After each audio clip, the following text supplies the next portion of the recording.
Would you like to be the President of the United States? I really don't believe I would run it, but I would like to see somebody as the President who could do the job, and there are very capable people in this country.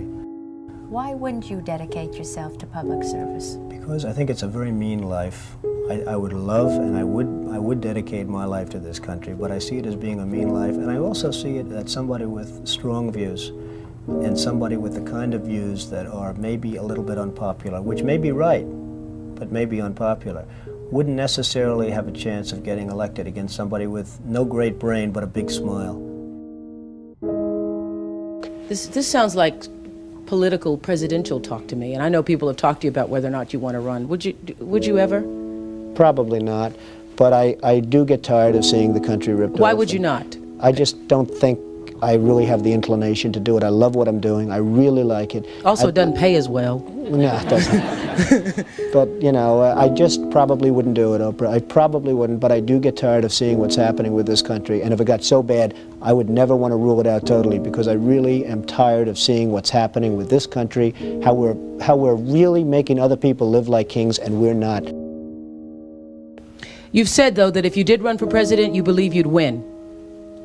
Well, I don't know. I think I'd win. I tell you what, I wouldn't go in to lose. I've never gone in to lose in my life. And if I did decide to do it, I think I'd be inclined, I would say that I would have a hell of a chance of winning, because I think people, I don't know how your audience feels, but I think people are tired of seeing the United States ripped off. And I can't promise you everything, but I can tell you one thing: this country would make one hell of a lot of money from those people that for 25 years have taken advantage. It wouldn't be the way it's been, believe me.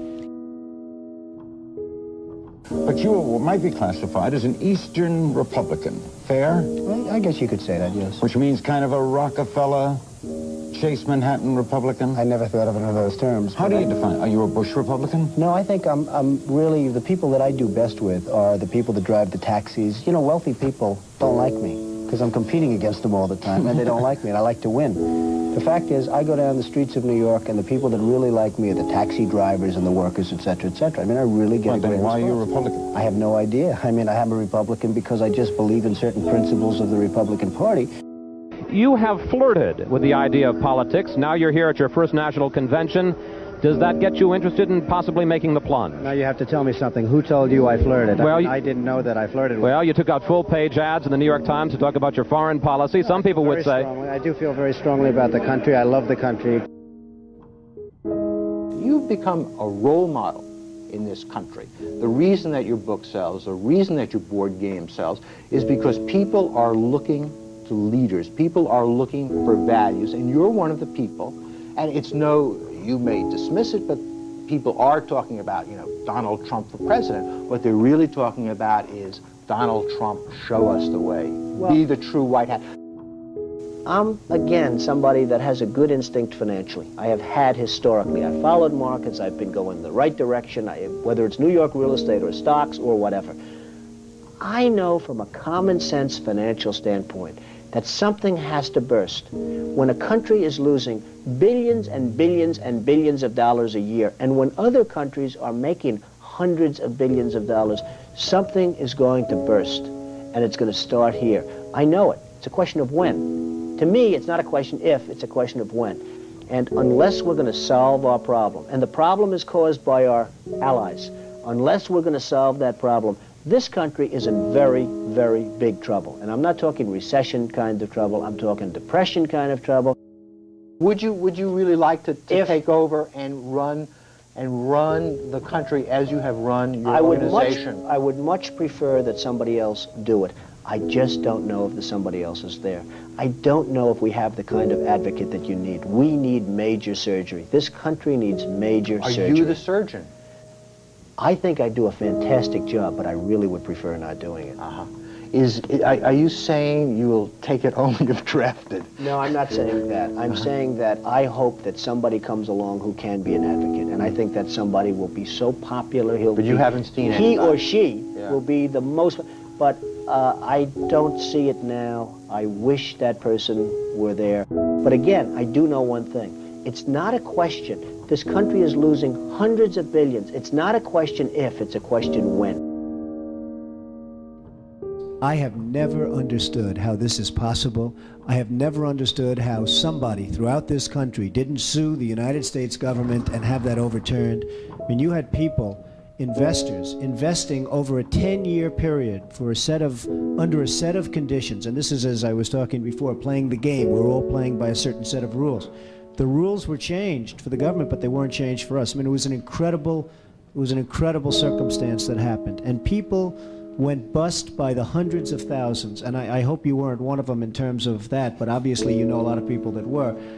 They changed the rules on taxes, and you have some incredible situations where people guaranteed personally a stream of payments to be paid over a 10-year period based on a stream of tax benefits for perhaps a very good job, like a low-income housing development. Nothing wrong with that, a very positive thing. And after 2 years, they got wiped out with the taxes, and yet they still owed all of this money.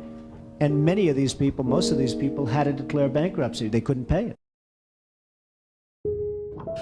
I deal with foreigners all the time. I deal with foreign leaders all the time. I know many of the foreign leaders probably better than a lot of the so-called candidates that are running on the Republican and Democratic tickets. I think I'd get along very well with them. And I think you'd have a lot less gridlock in Washington if I decide to do this and if I won. You know, nobody talks about the soldiers that are coming back with no arms and no legs. And I saw at Mar-a-Lago on Mondays, I make Mar-a-Lago my club that you know about. In Palm Beach. I make that twice now. On a Monday, I let returning Iraqi injured soldiers come to the premises. The most beautiful people I've ever seen, but they're missing arms and legs. They're with their wives, sometimes they're with their girlfriends, and the tears are coming down the faces of these people.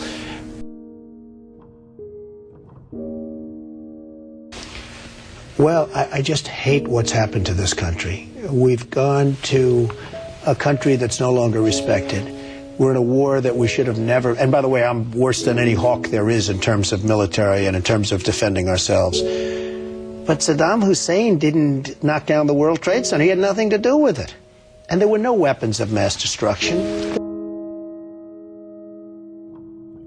The other day, the head of 3M said that President Obama is anti-business. Do you get the same feeling that he does? Well, I don't know that it's anti-business or he just really doesn't know exactly what to do.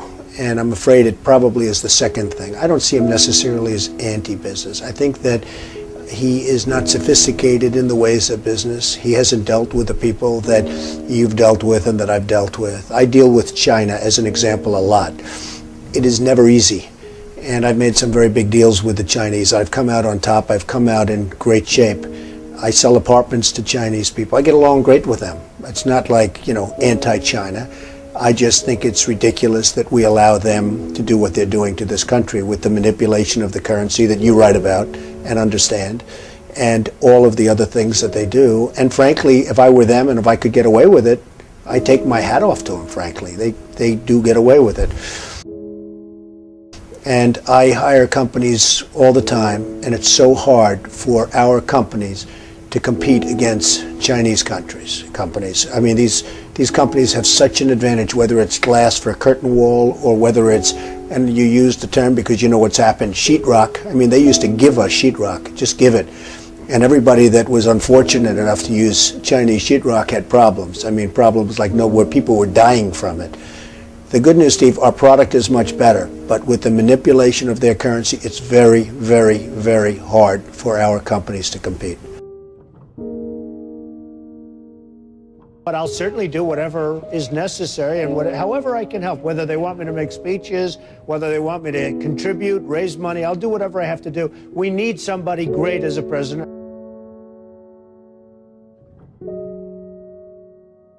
I know that you were mentioning that Aaron and I did a kind of an interesting video not that long ago in August about how things have fallen apart. But at that point, the only people who were saying it were us and you. I was saying it a long time ago. And frankly, they're talking about 50 basis points.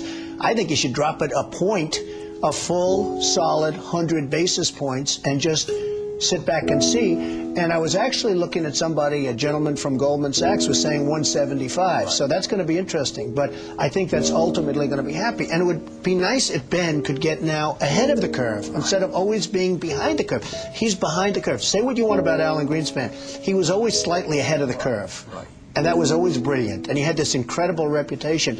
I think Ben has to get a little bit ahead of the curve. He has to do something dramatic. And I really think what he should do is surprise the hell out of everyone and do it 100. And let's see what happens. That would be big. Any politician, do you think, has the pulse? Anyone running for president has the pulse of what you know about the economy? Well, the biggest problem is something I never hear about. I told you about it once. Every time they lower interest rates, the cartel, because I call it a cartel, the illegal monopoly raises oil prices, okay? So the monopoly, because that's all it is, it's a total illegal monopoly. If businesses ever formed OPEC, everybody would be put in jail. Here they are, and every time a country hits oil, they're invited in to the cartel, okay? It's a disgrace. So what happens is every time interest rates go down, oil prices go up, and it's the same number. I mean, practically the same money. So they lower it, they raise it, they lower it, they raise it. Now you have oil that's close to 100, going to be over 100, and nobody in this country calls and says, get that damn oil price down. You get it down.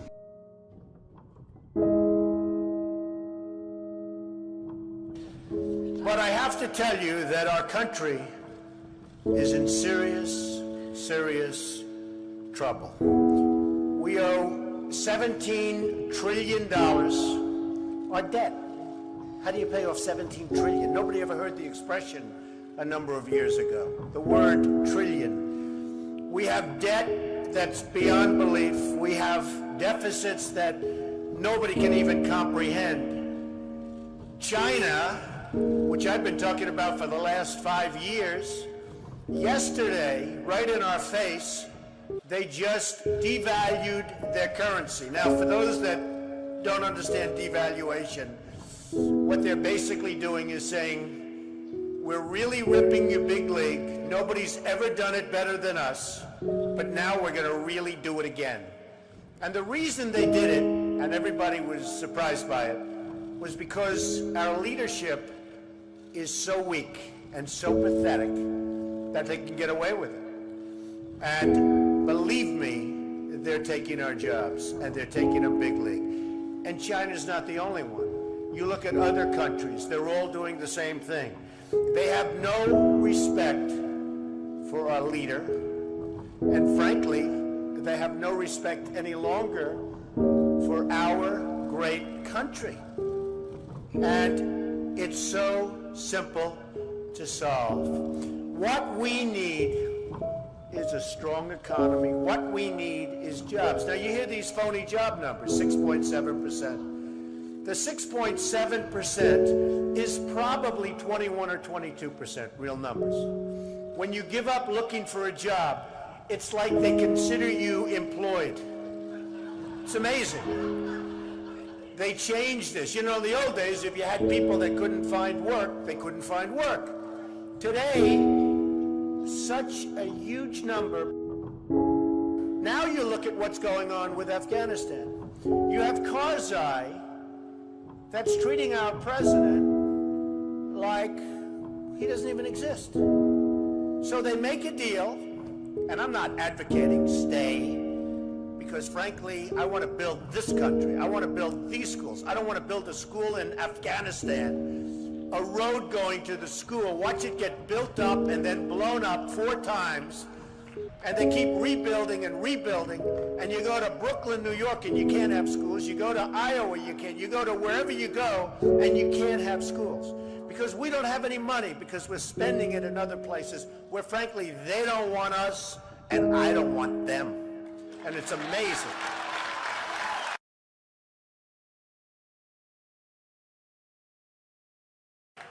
Our country is in serious trouble. We don't have victories anymore. We used to have victories, but we don't have them. When was the last time anybody saw us beating, let's say, China in a trade deal? They kill us. I beat China all the time. All the time. When did we beat Japan at anything? They send their cars over by the millions. And what do? When was the last time you saw a Chevrolet in Tokyo? It doesn't exist, folks. They beat us all the time. When do we beat Mexico at the border? They're laughing at us, at our stupidity. And now they're beating us economically. They are not our friend, believe me. But they're killing us economically. The U.S. has become a dumping ground for everybody else's problems. Thank you. It's true. Islamic terrorism is eating up large portions of the Middle East. They become rich. I'm in competition with them. They just built a hotel in Syria. Can you believe this? They built a hotel. When I have to build a hotel, I pay interest. They don't have to pay interest because they took the oil that when we left Iraq, I said we should have taken. So now ISIS has the oil. And what they don't have, Iran has. And in and I will tell you this, and I said it very strongly, years ago, I said, and I love the military, and I want to have the strongest military that we've ever had, and we need it more now than ever, but I said, don't hit Iraq, because you're going to totally destabilize the Middle East. Iran is going to take over the Middle East. Iran and somebody else will get the oil, and it turned out that Iran is now taking over Iraq. Think of it. Iran is taking over Iraq, and they're taking it over big league. We spent $2 trillion in Iraq. $2 trillion. We lost thousands of lives, thousands in Iraq. We have wounded soldiers who I love. They're great. All over the place. Thousands and thousands of wounded soldiers. And we have nothing. We can't even go there. We have nothing. And every time we give Iraq equipment, the first time a bullet goes off in the air, they leave it. Last week I read 2,300 Humvees. These are big vehicles were left behind for the enemy. 2,000, you would say maybe 2, maybe 4. 2,300 sophisticated vehicles they ran, and the enemy took them. You're right.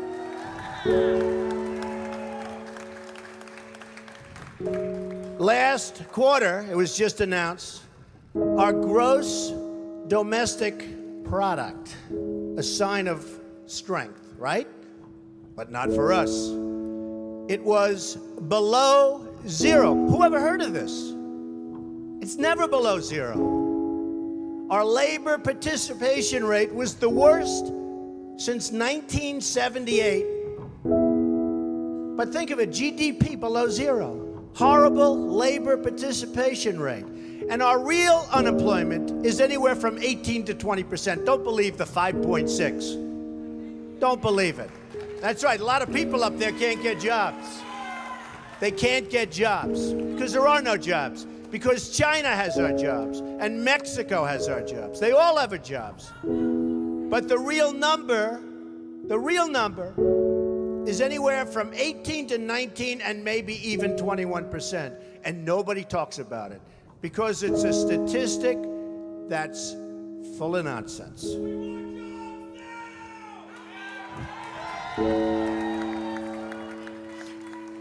Our enemies are getting stronger and stronger by the day, and we as a country are getting weaker.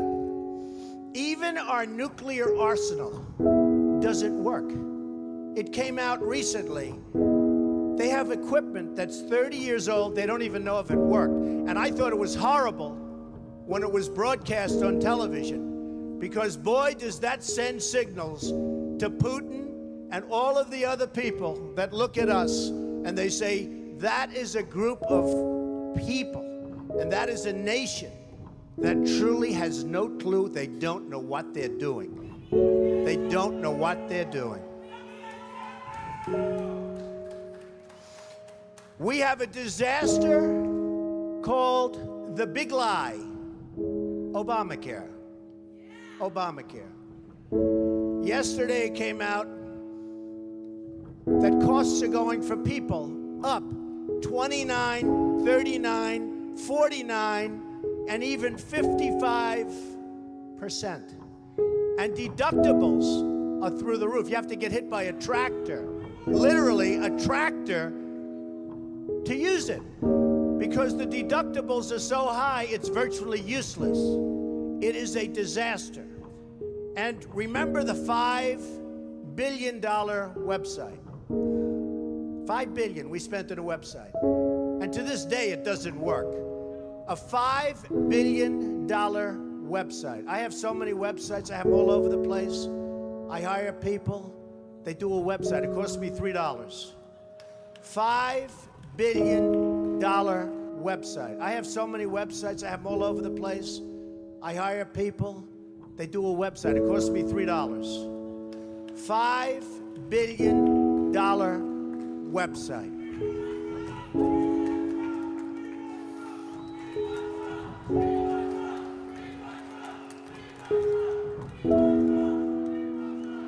Well, you need somebody because politicians are all talk, no action. Nothing's going to get done. They will not bring us, believe me, to the promised land.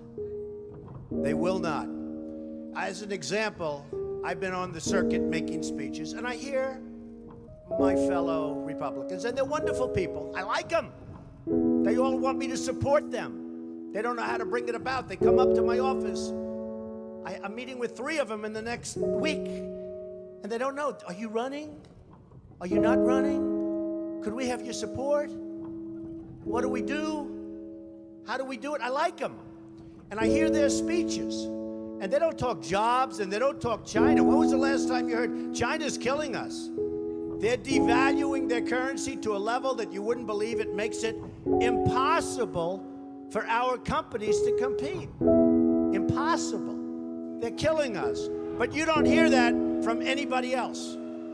You don't hear it from anybody else. And I watch the speeches. Thank you. I watch the speeches of these people, and they say, the sun will rise, the moon will set, all sorts of wonderful things will happen. And people are saying, what's going on? I just want a job. Just get me a job. I don't need the rhetoric. I want a job. And that's what's happening. And it's going to get worse because remember, Obamacare really kicks in 2016. Really big league. It is going to be amazingly destructive.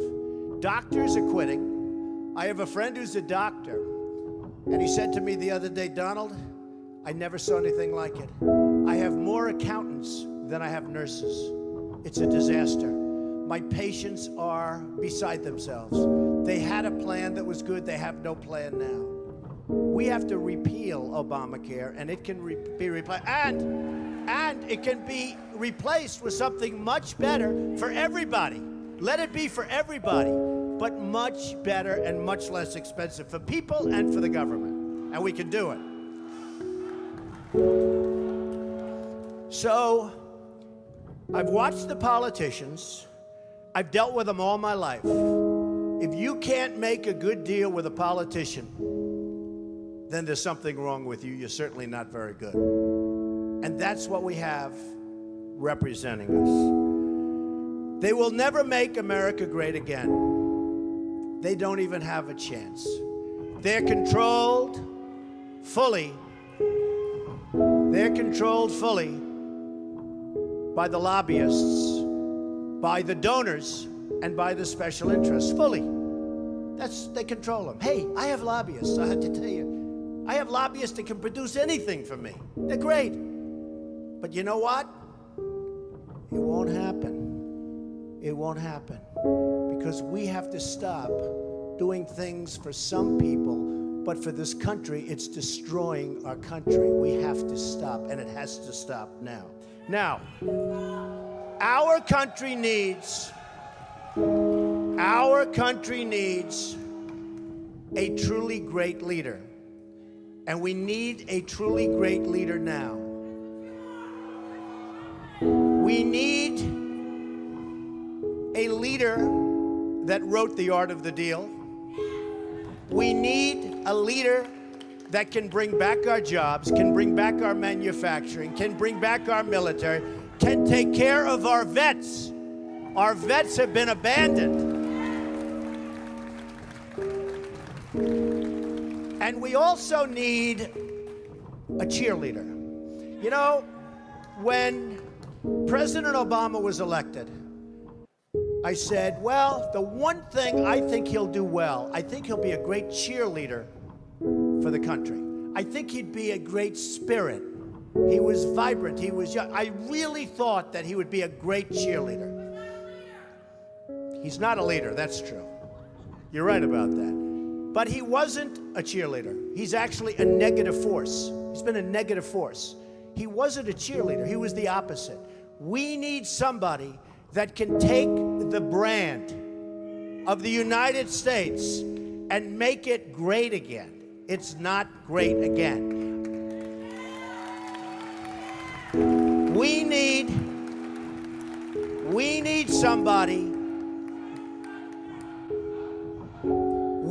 somebody that literally will take this country and make it great again. We can do that. And I will tell you,